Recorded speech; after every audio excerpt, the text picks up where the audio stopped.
The chamber was supposed to be just another political stage, another day of scripted lines and predictable jabs. Cameras whirred, reporters scribbled, and the audience braced themselves for fireworks they had seen 100 times before. But in the span of a single heartbeat, everything changed. A silence swept across the room, a silence so sharp it cut through the air like glass shattering on stone. Jasmine Crockett leaned forward, her voice steady, her gaze unwavering. She didn't raise her tone. She didn't shout. Instead, with the precision of a surgeon, she delivered a single sentence, one line that pierced straight through the armor of a man the world had long believed was unbreakable. Ibrahim Traoré, the fiery president known for thundering speeches and unflinching defiance, sat frozen. For years, he had built his reputation on being untouchable, untamed, impervious to criticism.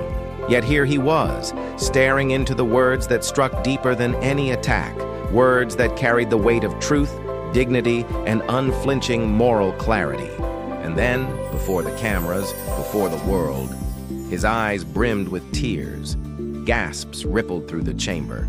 Some clutched their chests, others leaned forward as though history itself had shifted in real time. Commentators would later say they had never seen a leader of his stature falter so visibly. What they wouldn't agree on, what they would spend days and weeks debating, was why. Why that sentence? Why in that moment? Why from her? The footage replayed endlessly across television screens and cell phones alike. Memes were born in minutes, hashtags surged by the hour. A nation already divided and anxious now found itself transfixed by a single moment of human vulnerability and raw confrontation. The United States reeled, not simply because a man had been moved to tears, but because the power dynamic they thought was set in stone had cracked in an instant. Crockett's sentence wasn't just a rebuttal.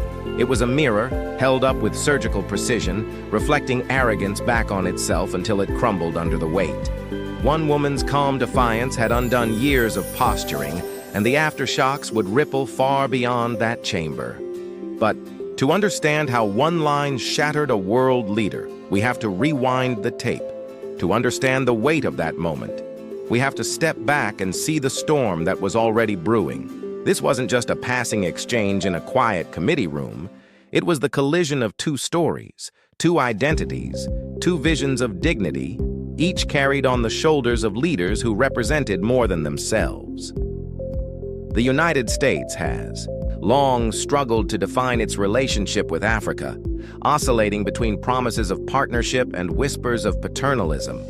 Into that uneasy dynamic stepped Ibrahim Traoré, the young president of Burkina Faso, who had fashioned himself as a lion among men. His rise was meteoric, his rhetoric fiery. In a world where leaders often hedge their words, Traoré charged, head first into conflict. He framed himself as the voice of resistance against Western influence, unafraid to call out America, Europe, or anyone else who dared to question him.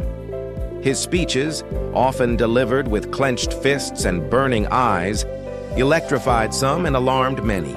To his supporters, he was bold. To his critics, he was reckless. But one thing was certain: he was not easy to shake. On the other side was Jasmine Crockett. In the halls of Congress, she had already earned a reputation for her quick wit and razor-sharp clapbacks. She had risen through grit, through the kind of battles that don't just harden you, they refine you. To her supporters, she embodied a new generation of leaders who refused to play by outdated rules of deference, who spoke truth, even when it stung. She was unafraid, unapologetic, and impossible to dismiss. Where others saw politics as performance, she carried herself like a woman who had already fought wars invisible to the cameras and survived. So when Crockett and Traoré found themselves in the same chamber, it was more than chance. It was destiny, drawing two forces together, each embodying not only their personal pride, but the pride of the communities and nations they carried on their backs. Millions were already watching, across America, across Africa, across the world. News outlets teased it as a showdown. Social media buzzed with speculation. Commentators whispered about the clash of egos and ideologies that was bound to erupt. But what no one expected was the emotional depth it would cut into. This was supposed to be verbal sparring, a theater of words. Instead, it became a test of dignity itself. For Crockett, the stakes were not just political, but personal. Every word she spoke carried the weight of representation. For women who had been told to be silent, for immigrants' children who had been told they didn't belong, for marginalized voices who had been told their truth was too inconvenient for power. She knew the cameras weren't just on her, they were on everyone she symbolized. For Traoré, the stakes were no less consuming. His entire image was built on defiance, on being the one man who could not be rattled. His speeches had become legend, precisely because he never bent, never faltered, never softened. To show weakness was to invite questions about his strength, and questions about his strength meant cracks in the myth he had built around himself. This wasn't just another debate. This was a battlefield of identities, a stage where dignity was tested in real time. One wrong move, one misplaced sentence, and the facade of either figure could collapse under the scrutiny of millions. The tension was electric because the audience knew this wasn't performance, this was revelation, and revelation did come. But before the sentence that stunned the world, the villain's arrogance was on full display. To understand the shock of Ibrahim Traoré's collapse, we first have to understand the myth he built around himself.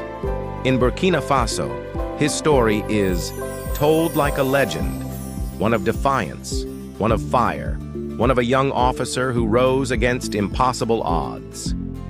When Traoré seized power in a coup, he was barely in his 30s, younger than many of the generals he suddenly commanded, younger than many of the politicians he ousted.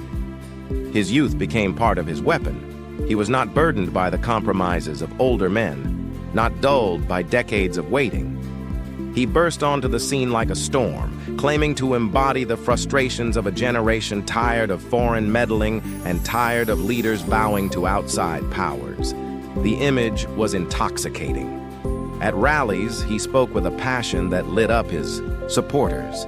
He cast himself as the son of the soil, the warrior who would break the chains of colonial influence once and for all. His words were sharp, his gestures fierce.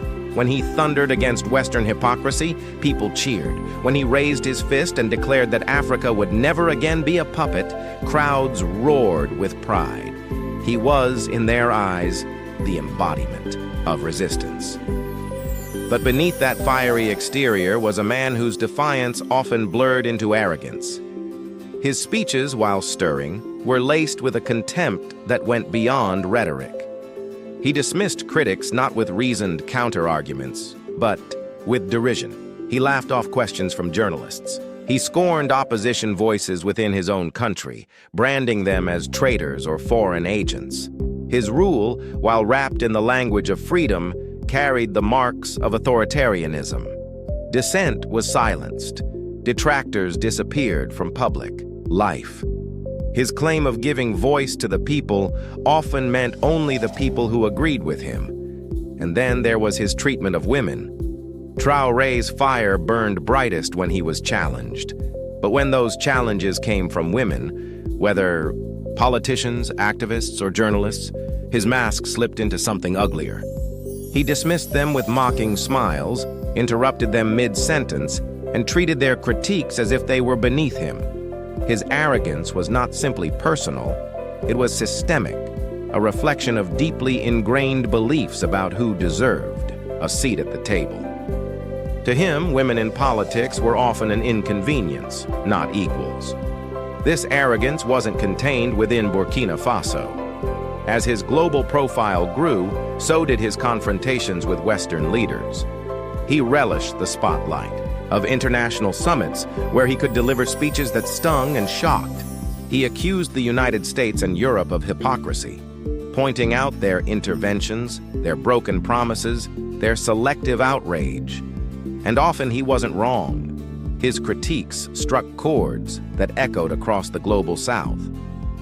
But the way he delivered them turned dialogue into theater, conversation into confrontation. For Traoré, politics was not about persuasion. It was about domination. To yield, to compromise, to admit error was unthinkable. And yet there were contradictions he could never fully escape. For all his anti-colonial rhetoric, his government relied heavily on military force, often supplied by foreign powers he claimed to resist. For all his declarations of independence, Burkina Faso remained economically entangled with the very nations he denounced.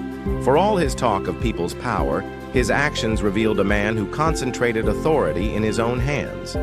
He was, in every sense, a man built on paradox, a liberator who ruled like a strongman, a critic of arrogance who wielded arrogance as a weapon, a self-styled revolutionary whose revolution too often looked like repression. And he seemed untouchable. His charisma shielded him, his bravado distracted from the cracks. For years he had played this game, and for years it had worked. So when he entered the chamber that day, he carried all of this with him: the myth of unbreakability, the reputation of fire, the aura of a man who could not be humbled.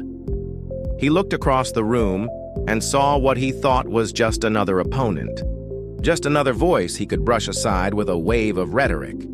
He had faced diplomats, generals, and presidents without flinching. He had mocked, belittled, and bulldozed his way through opposition. Why should this be any different? But arrogance is blind. It cannot see the trap it walks into until the jaws close. Traoré, armed with his pride, did not recognize that dignity can be sharper than defiance and composure more devastating than fire. But little did he know, the person sitting across from him had walked through storms he could never imagine, too. Understand why Jasmine Crockett's single sentence carried the weight it did, we must first step into her story, the long, unglamorous road that forged her steel. Unlike many who enter politics cushioned by privilege or legacy, Crockett's path was carved through struggle, resistance, and a refusal to be silent in the face of injustice. She was born in St. Louis, raised in a community where opportunity was not guaranteed but demanded. From a young age, she saw the sharp edges of inequality, friends who slipped through the cracks of broken systems, families weighed down by economic strain, entire neighborhoods neglected by those in power. Those experiences lit a fire that never dimmed. She learned quickly that dignity was not handed to people like her. It was something you had to seize, something you had to defend, often against the very institutions that were supposed to protect you. Law became her weapon of choice. Crockett studied with relentless focus, not for prestige but for power, the kind of power that could challenge injustice in courtrooms where silence too often reigned. As a civil rights and criminal defense attorney, she fought for those who had no voice. She walked into courtrooms where prosecutors and judges dismissed her, where the weight of the system seemed designed to crush the people she represented. But case after case, argument after argument, she built her reputation as a fighter who would not bend, who would not bow, who turned the overlooked into the defended. Her legal background sharpened her instincts. She knew how to dismantle contradictions, how to find the fracture points in an opponent's story, how to wield words not as decoration, but as weapons. And unlike many in politics, her sharpness was not a performance. It was survival. It was earned in rooms where her gender, her race, and her determination were seen as reasons to underestimate her. Every time someone looked at her and assumed she couldn't win, she learned how to make victory taste even sweeter. When she rose to public office, first in the Texas House of Representatives, and then in the United States Congress, she carried that courtroom energy with her. In legislative battles, in committee hearings, she became known for fiery yet calculated clapbacks that cut through nonsense and exposed hypocrisy.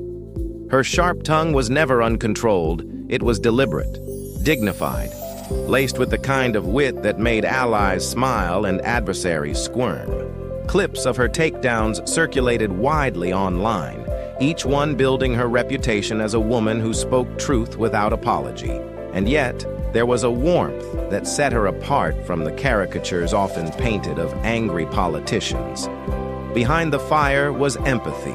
Behind the sharpness was care. She wasn't fighting simply to win points or go viral. She was fighting because the people who had trusted her to represent them had lives on the line. She carried their voices into halls that were often deaf to them. She wore her roots openly, refusing to sand down her identity to fit anyone else's mold. That authenticity was her secret weapon. In a political culture saturated with polished facades and empty slogans, Crockett came across as real. She was unafraid to laugh, unafraid to call out hypocrisy, unafraid to let her humanity show. That made her dangerous to opponents like Traoré, who relied on intimidation and bravado. Where his power came from projection, hers came from truth. Where he thrived on dominating, she thrived on enduring. The contrast could not have been sharper. Traoré represented the strongman archetype, loud, unyielding, invested in never showing weakness. Crockett embodied a different kind of strength, one rooted not in crushing others, but in standing tall despite being underestimated. Her wit was the edge honed by years of being dismissed. Her dignity was the armor forged by years of walking through storms. She had been challenged, ridiculed, overlooked, but every slight only made her sharper. This was the essence of her power. She carried the struggles of her past as proof, not baggage. And when she walked into that chamber across from Traoré, she wasn't just Jasmine Crockett, the Congresswoman. She was Jasmine Crockett, the defender, the daughter, the fighter, the living reminder that truth can stand against arrogance and win. It was this history, this reservoir of resilience that gave her the calm that day. While Traoré blustered and postured, while he raised his voice and sought to dominate, Crockett sat steady, her eyes fixed, her words precise. She didn't need theatrics. She didn't need to shout. She had already been tested in places far harsher than that chamber. And so, when the decisive moment arrived, when the sentence left her lips and reverberated like a strike of lightning, it wasn't merely a political jab. It was the culmination of everything she had lived through. It was the voice of the underestimated, the proof of the overlooked, the triumph of dignity over arrogance. So when the cameras rolled and tensions flared, the stage was set for a collision neither could escape. The room was already tense before the first words were exchanged. Everyone knew the stakes. Everyone sensed the clash that was coming. Traoré leaned forward, his eyes sharp, his voice booming as if the chamber itself were too small to contain him. He spoke with the bravado that had defined his career, denouncing Western hypocrisy, mocking American leadership, and dismissing the values that Crockett held close. His tone carried not just confidence, but contempt, each syllable sharpened to belittle. He gestured grandly, as though commanding an army, not addressing a debate. He laughed at questions, sneered at critiques, and threw out barbs designed to provoke. At one point, he waved his hand dismissively in Crockett's direction, as though she were little more than background noise. The arrogance radiated off him, and the audience felt it. Reporters scribbled furiously, cameras zoomed tighter, and whispers ran like current through the room. Would she take the bait? Crockett did not flinch. She sat with quiet poise, her eyes locked on him, her body still except for the occasional deliberate lean toward the microphone. When she responded, it wasn't with bombast.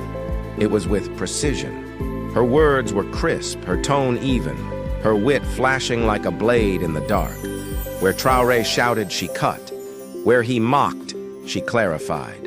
And with each rebuttal, the balance of the room shifted ever so slightly in her direction. The crowd began to notice. Each time she spoke, a hush fell, followed by murmurs of approval, subtle nods, even suppressed smiles. Each time he thundered, the responses grew less certain. Some cheers, yes, but also widened eyes, sideways glances, uneasy shifting in seats. The contrast was impossible to ignore. His fire was starting to look like bluster. Her composure was starting to look like strength. The exchanges grew sharper. Traoré accused America of meddling. Crockett acknowledged the pain of history, but reminded him of the responsibility leaders have to uplift, not tear down. He laughed derisively, dismissing her as naive. She leaned in, unshaken, and delivered a line so precise it forced the room into silence. A reminder that arrogance disguised as strength often leaves nations weaker, not stronger. He shifted in his seat. For the first time, the mask of invulnerability cracked ever so slightly. He raised his voice louder, trying to drown out the unease, but the more he spoke, the clearer the contrast became. His bravado felt forced, her dignity felt unshakable. The chamber seemed to shrink as the tension mounted. Every pause between words felt electric, every exchange carrying the weight of a duel no one had expected to be so personal, so raw. The audience leaned forward, breaths held, eyes fixed on the unlikely pairing. The fiery president, red with indignation, and the calm Congresswoman, steady as stone. Traoré hurled one final barb, his words dripping with contempt, certain that the force of his rhetoric would overwhelm. He smirked, confident that he had landed the blow that would silence her. The room waited for her response, hearts pounding with anticipation. Crockett inhaled slowly, her eyes never leaving his. And then she spoke, not with fury, not with noise, but with that same surgical precision that had defined her entire career. Her voice carried not just through the microphones, but through the silence itself. Each word crisp, deliberate, unforgettable. The chamber froze.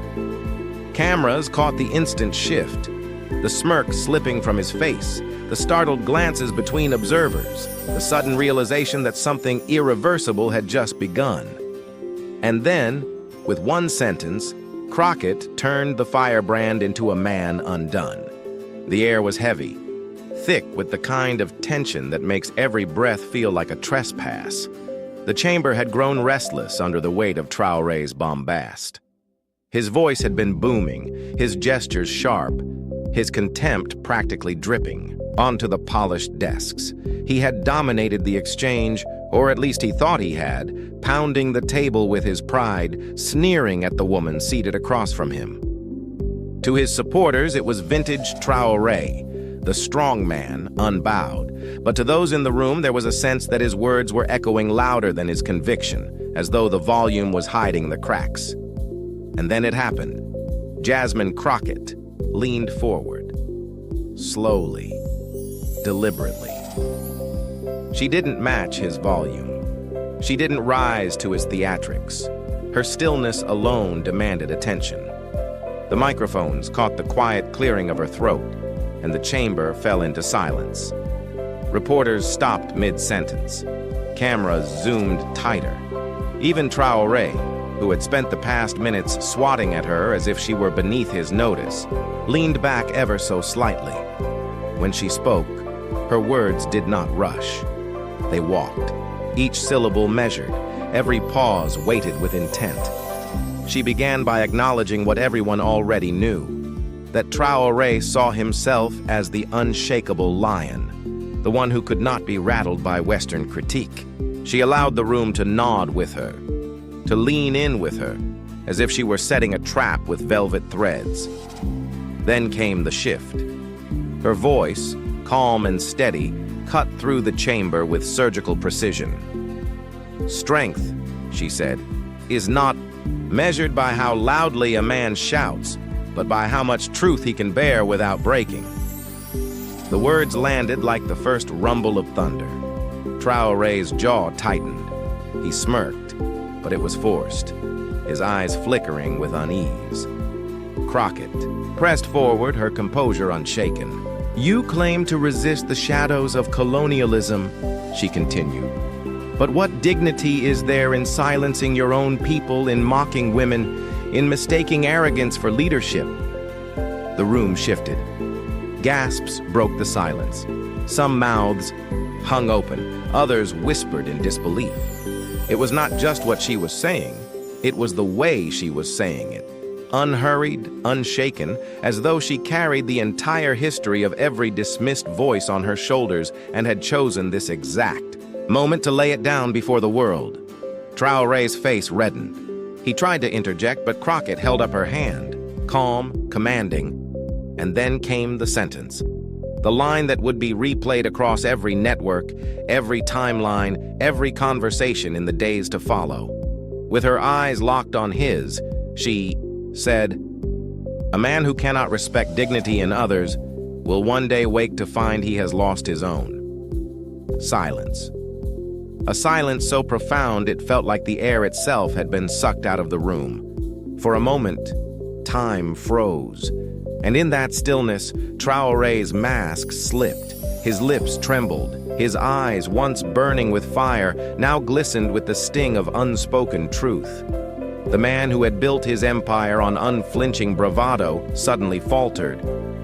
The tears came, not in torrents, but in a single, undeniable drop that traced down his cheek. The cameras caught it, magnified it, broadcast it.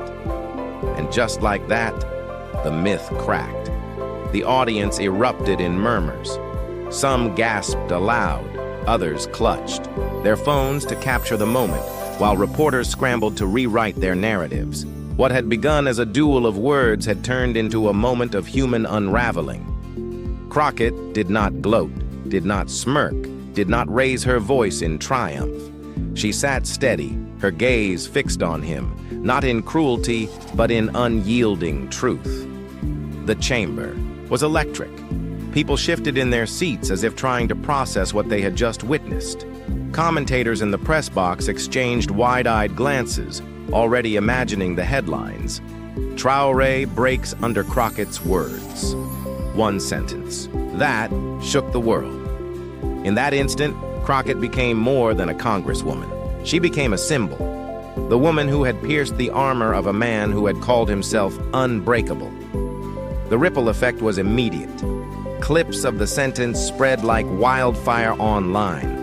Hashtags exploded.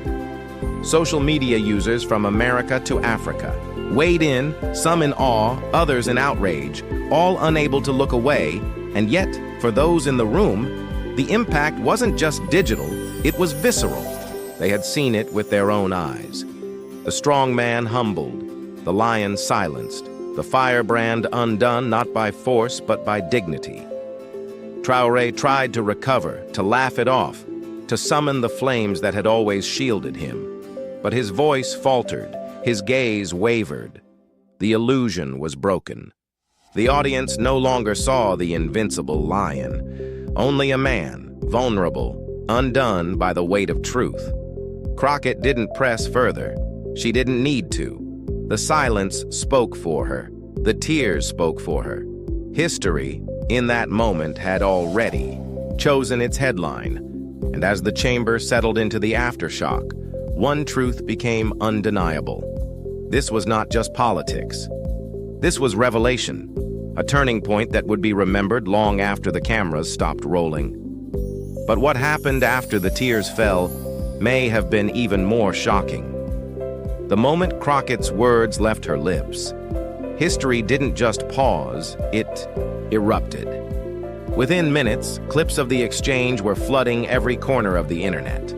Phones in the chamber lit up as staffers, reporters, and even stunned onlookers shared the footage. By the time Crockett had even left her seat, hashtags were already trending. Charles Crockett clapback, Charles truth over arrogance, Charles tears of Traoré. Memes appeared almost instantly. Split screens of Traoré's firebrand speeches juxtaposed with the single tear rolling down his cheek. Social media became the stage of the second act. On TikTok, young creators stitched Crockett's words into montages celebrating dignity over bluster set to triumphant music. On Twitter, political commentators parsed every syllable of her sentence, debating whether it was the most iconic moment in congressional history.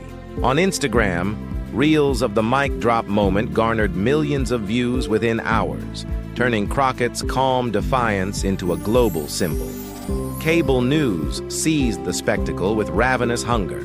Networks replayed the clip on loop, inviting panels of experts to dissect every gesture, every pause, every flicker of emotion on Traoré's face. Some anchors called it a seismic moment in U.S.-Africa relations. Others described it as a masterclass in political takedown. For days, it was the only story that mattered. In the United States, audiences felt a surge of pride. Crockett had done what so few politicians managed. She had spoken truth in a way that wasn't just sharp, but unforgettable. For progressives, it was validation. A reminder that dignity and authenticity could still triumph in an age of noise and posturing. For marginalized communities, it was something more. It was seeing one of their own not just stand in the arena, but own it. The comment sections filled with messages from women, immigrants, young activists, all echoing the same sentiment. She spoke for us. Globally, the reaction was more complicated, but no less intense.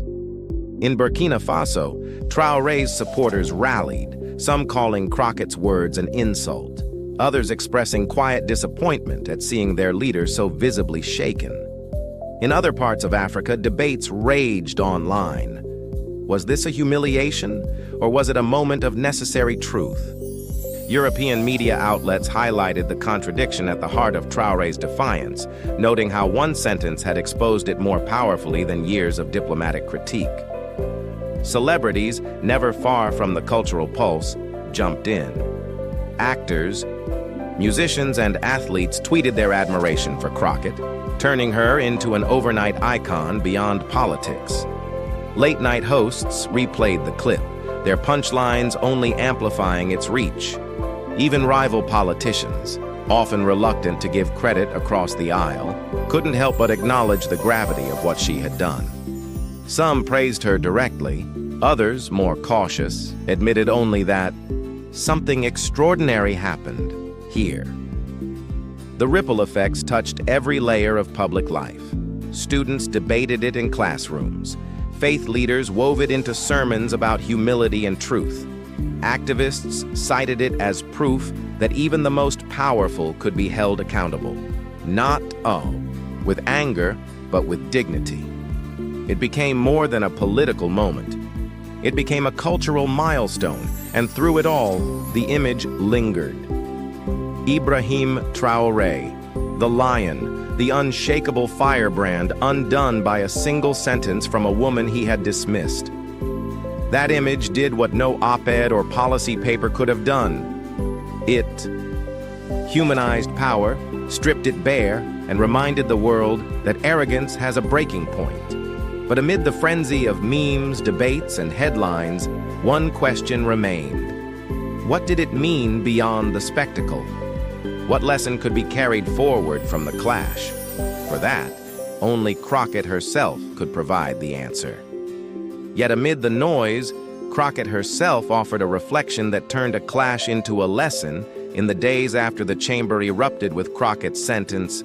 The frenzy of memes, headlines, and pundit chatter risked drowning out the deeper meaning. But Crockett herself refused to let the moment stand as mere spectacle. When asked what she thought about reducing a president to tears, she didn't revel in the drama. She didn't boast. Instead, she reframed the entire exchange, not as a battle won, but as a truth revealed. Dignity, she said quietly in one interview, isn't about being untouchable. It's about how you treat others when you think no one can challenge you. That simple reflection transformed the narrative. It was no longer about her versus him, America versus Africa, or woman versus man. It became about something universal. The difference between arrogance and integrity, between power and service, between bluster and humanity. For those who had watched the viral clip a dozen times, this new lens forced them to think deeper. Crockett wasn't interested in humiliating Traoré. She was interested in showing that leadership built on intimidation collapses the moment it faces calm truth.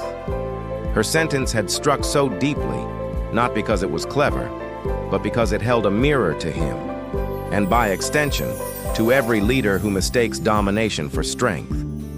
And in that reframing, Crockett touched something far larger than politics. Teachers began quoting her in classrooms. Faith leaders used her words as sermon material, weaving them into lessons about humility. Activists pointed to the moment as proof that dignity is the sharpest weapon against tyranny. Across communities, people felt emboldened to speak their own truths, to remember that respect is not something begged for, but demanded through the force of one's own humanity. What resonated most was her insistence that strength is not loudness, but steadiness. In a world saturated with shouting matches, Crockett reminded audiences that the calmest voice often carries the most power. That dignity, when held firm, can topple arrogance without lifting a fist. That service, real service, is measured, not by how much control one exerts, but by how much respect one gives. The lesson reached beyond the chamber, beyond the political moment. It became a reflection on life itself, in workplaces, in families, in communities. How many times had people encountered their own Traorés, those who sneered, who mocked, who dismissed? And how many times had they wished to respond not with rage, but with clarity, with dignity, with the unshakable conviction that arrogance is always fragile in the end? Crockett's sentence became that wish fulfilled, a demonstration that even in the highest arenas, the loudest ego can be silenced by the quiet force of truth. She reminded the world that integrity is not a strategy, it's a shield, a compass, and a legacy all at once. And as her words echoed beyond the headlines, the moral was clear. Power built on fear is temporary, but dignity endures. Service to others shines longer than bluster. Humanity, our ability to see each other as equals, to respect each other's worth, outweighs every performance of strength. It was not the clash itself that mattered most, but what it revealed. That in a world desperate for justice, the truest leaders are those who can look arrogance in the eye and answer with calm, unshaken truth. And as the dust settled, one truth became undeniable. History doesn't always announce itself with parades or speeches. Sometimes it slips quietly into a single sentence, one that cuts through arrogance, one that exposes truth, one that reminds us that dignity is stronger than bluster. That is what Jasmine Crockett delivered. In a chamber filled with cameras, egos, and expectations, she spoke not for spectacle, but for every person who has ever been dismissed, underestimated, or told they didn't belong. And in doing so, she turned a moment of confrontation into a turning point in how truth confronts power.